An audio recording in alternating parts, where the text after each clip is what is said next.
In the quiet Italian town of Correggio, among the cobblestone streets and friendly neighbors, lived a woman known for her sweet disposition and delicious cakes.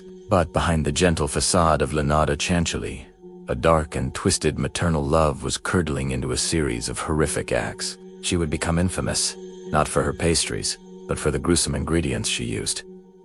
Human flesh and blood. This is the story of the soap Maker of Correggio. Leonarda's life began steeped in darkness. Born in 1894, she attempted suicide twice as a young girl. Her relationship with her mother was fraught with tension, which exploded when Leonarda married a registry office clerk, Raffaele Ponsardi, against her family's wishes. She claimed her mother laid a powerful curse upon them on their wedding day, a shadow that would follow her for the rest of her life. The couple's home was destroyed in an earthquake in 1930, forcing them to relocate to Correggio, where Leonarda opened a small shop.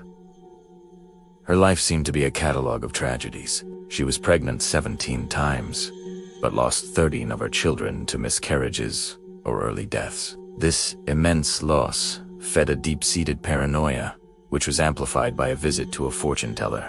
The prophecy was chilling. She would marry and have children, but all of them would die young. Later, another palm reader gave her a second, even more ominous warning. In your right hand, I see prison. In your left, a criminal asylum. These predictions became the bedrock of her superstitious worldview. She became fiercely, obsessively protective of her 4 surviving children. The final push into madness came in 1939. As the world teetered on the brink of World War II, her eldest and favorite son, Giuseppe, was called to enlist in the Italian army. The thought of losing him was unbearable. Leonarda, convinced that the curse and prophecies were coming true, concluded that she needed to make a terrible bargain. To save her son, she believed she had to offer human sacrifices.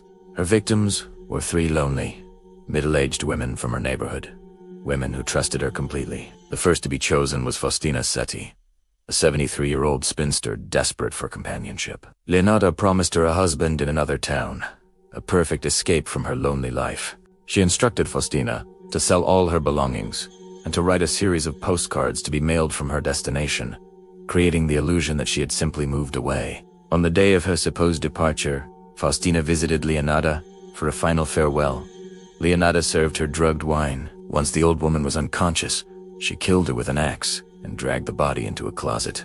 In her diary, she later wrote, "I threw the pieces into a pot, added 7 kilos of caustic soda which I had bought to make soap, and stirred the whole mixture until the pieces dissolved in a thick dark mush. As for the blood in the basin, I waited until it had coagulated, dried it in the oven, ground it, and mixed it with flour, sugar, chocolate, milk, and eggs.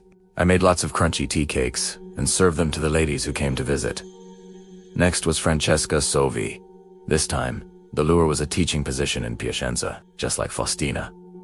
Francesca was instructed to write letters to friends, ensuring her disappearance would go unnoticed for weeks. The gruesome ritual was repeated with chilling precision. The final victim was Virginia Cacioppo, a former soprano who had once sung at the famed La Scala Opera House. Leonarda tempted her with a prestigious job as a secretary for a mysterious impresario in Florence, insisting on absolute secrecy. On September 30th, 1940, Virginia arrived at Leonarda's home, excited for her new life. She met the same fate. Leonarda's confession was brutally descriptive.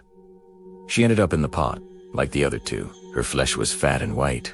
When it had melted, I added a bottle of cologne, and after a long time on the boil, I was able to make some most acceptable creamy soap. I gave bars to neighbors and acquaintances.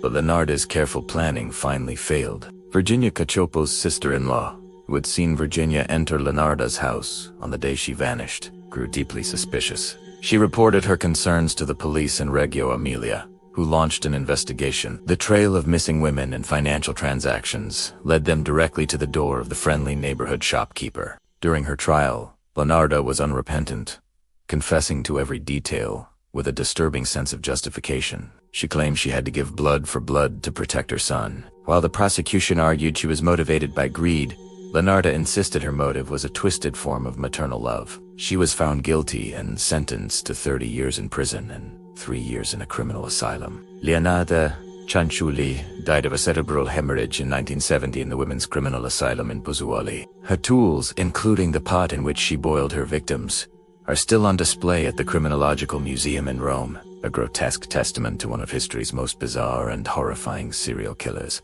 Dive into the darkness of the past. Like and subscribe for more heinous crime files from history.